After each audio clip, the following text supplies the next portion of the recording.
मैं उमेश यादव केमिस्ट्री के online classes में आप सभी छात्रों का स्वागत है। जैसा कि कोविड-19 के कारण सरकार ने ऑनलाइन क्लासेज चलाने के लिए हम टीचरों को परिबद्ध किया है, उसके संबंध में हम आप लोगों को आज कक्षा 12 का रसायन विज्ञान का पहला लेसन विलयन पढ़ाएंगे। विलयन पढ़ने से पहले आपको कुछ चीज़ें जाननी बहुत ज़रूरी है। जैसा कि आप छोटी क्लास हो 9, 10, 11 में आप लोग पढ़ चुके हैं, उसको फिर से हम एक बार रिपीट करेंगे। उससे पहली हेडिंग आती है मिश्रण। मिश्रण किसे कहते हैं इसके बारे में आप जानें। मिश्रण के बारे में हम आपको बताना चाहते हैं। दो पदार्थ, कोई भी दो पदार्थ ले लो और उनको किसी भी अनुपात में, किसी भी रेशियो में आप उनको मिला दें तो जो नया पदार्थ बन जाता है वही पदार्थ मिश्रण कहलाता है। फिर से देखिएगा आप लोग, जैसे हमने क्या लिया भैया, यहाँ पे थोड़ा सा जल लिया और जल में हमने चीनी डाल दी। जब चीनी डाल दी तो दो पदार्थों का एक नया घोल बन गया। तो मैंने परिभाषा बताई, दो या दो से अधिक पदार्थों को किसी भी अनुपात में मिला देंगे तो जो नया पदार्थ बनेगा वही पदार्थ क्या कहलाता है, मिश्रण कहलाता है। मिश्रण प्रायः दो प्रकार के होते हैं, सममांगी मिश्रण और विषमांगी मिश्रण। सममांगी मिश्रण वह मिश्रण जिसमें से घटक कणों को पृथक नहीं किया जा सकता, सममांगी मिश्रण कहलाता है। पृथक मतलब अलग ना किया जा सके। जैसे नमक और जल, अगर हम नमक और जल को आपस में मिला दें तो नमक और जल को आसानी से पृथक नहीं किया जा सकता। ठीक इसी प्रकार चीनी और जल को आपस में मिला दें तो पृथक नहीं कर सकते।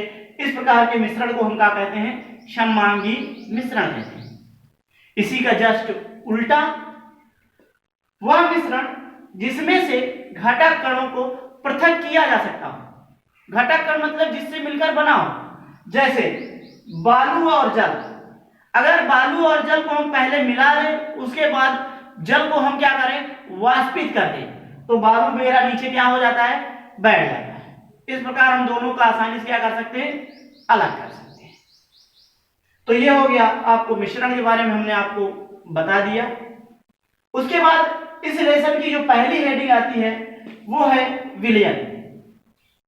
विलयन की डिफिनेशन देखिएगा, दो या दो से अधिक, दो पदार्थ होंगे, दो या दो से अधिक पदार्थों का सममांगी मिश्रण, दो या दो से अधिक पदार्थों का सममांगी मिश्रण विलयन कहलाता है।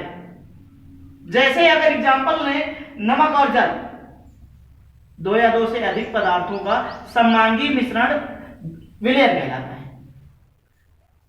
जैसे नमक और जल एक प्रकार का विलयन है, ठीक इसी प्रकार वह विलयन जिसमें दो पदार्थ होते हैं उसे द्विअंगी विलयन, और जिसमें तीन पदार्थ होते हैं उसे त्रिअंगी विलयन कहा जाता है।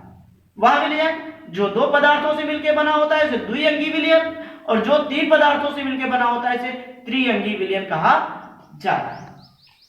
उसके बाद विलेय और विलायक, जो पदार्थ जिससे मिलकर बने होते हैं उन्हीं पदार्थों को विलेय और विलायक कहा जाता है। जैसे देखिएगा, जैसे हम मान लेते हैं नमक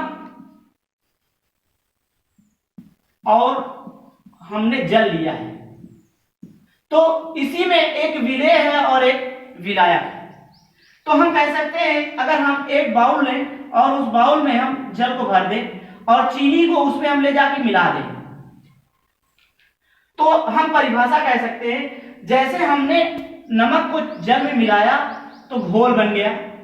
तो इस घोल में जिस पदार्थ की मात्रा अधिक होती है उसे विलायक कहते हैं, और जिसकी मात्रा कम होती है उसे विलेय कहते हैं। फिर से देख लीजिएगा, विलयन जैसे हमने नमक और जल का विलयन बना दिया, तो जिसकी मात्रा कम होती है उसे विलेय और जिसकी मात्रा अधिक होती है उसे विलायक कहते हैं। इसके बाद आता है विलयन का वर्गीकरण। विलयन का वर्गीकरण प्रायः तीन आधार पर बांटा गया है विलयन को। पहली हेडिंग आती है बेटा विलेयता के आधार पर।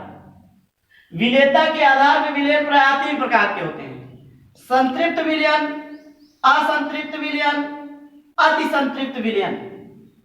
तो हम आपको क्रम से एक एक चीज बताते हैं। पहली हेडिंग आती है संतृप्त विलयन। संतृप्त विलयन के बारे में पूर्ण रूप से व्याख्यात करते हैं आप लोगों को हम बताएंगे। मान लिया जाए ये 100 ग्राम विलायक है, जल है, 100 ग्राम विलायक है, इसमें हम थोड़ी सी चीनी डाल रहे हैं, वो मान लेते हैं x ग्राम है। तो किसी पदार्थ की वह मात्रा, देखिएगा परिभाषा देखिएगा, किसी पदार्थ की वह मात्रा जो 100 ग्राम विलायक में, जो किसमें भैया 100 ग्राम विलायक में पूर्ण रूप से घुल जाए। किसी पदार्थ की वह मात्रा जो 100 ग्राम विलायक में पूर्ण रूप से घुल जाए वह उसकी विलेयता कहलाती है। और जो विलयन बन जाएगा, मतलब जो सममांगी मिश्रण बन जाएगा, उसे क्या कहते हैं आप लोग? संतृप्त विलयन। फिर से देखिएगा, किसी पदार्थ की वह मात्रा जो 100 ग्राम विलायक में पूर्ण रूप से घुल जाए, जो घुला उसे विलेयता, और इस प्रकार जो प्राप्त विलयन हुआ उसे हम संतृप्त विलयन कहते हैं। अब देखिएगा, यदि हम मान लेते हैं पदार्थ की मात्रा, ये जो x मात्रा मैंने माना था संतृप्त विलयन में, इसमें पदार्थ की मात्रा इसकी अपेक्षा अर्थात संतृप्त विलयन से कम हो जाए तो जो विलयन प्राप्त होगा। यदि अब देखिए असंतृप्त विलयन की परिभाषा हम आपको बता रहे हैं, वह विलयन जिसमें विलेय की मात्रा संतृप्त विलयन से कम हो जाए, मतलब विलायक बहुत ज्यादा हो और विलेय बहुत कम हो जाए, तो जो विलयन प्राप्त हो जाएगा उसे क्या कहेंगे आप? आसंतृप्त। और यदि विलेय की मात्रा संतृप्त विलयन से क्या हो जाए? ज्यादा हो जाए, तो हम उसको क्या कहेंगे? हम अति संतृप्त विलयन कहते हैं। वह विलयन जिसमें विलेय की मात्रा संतृप्त विलयन से बहुत क्या हो?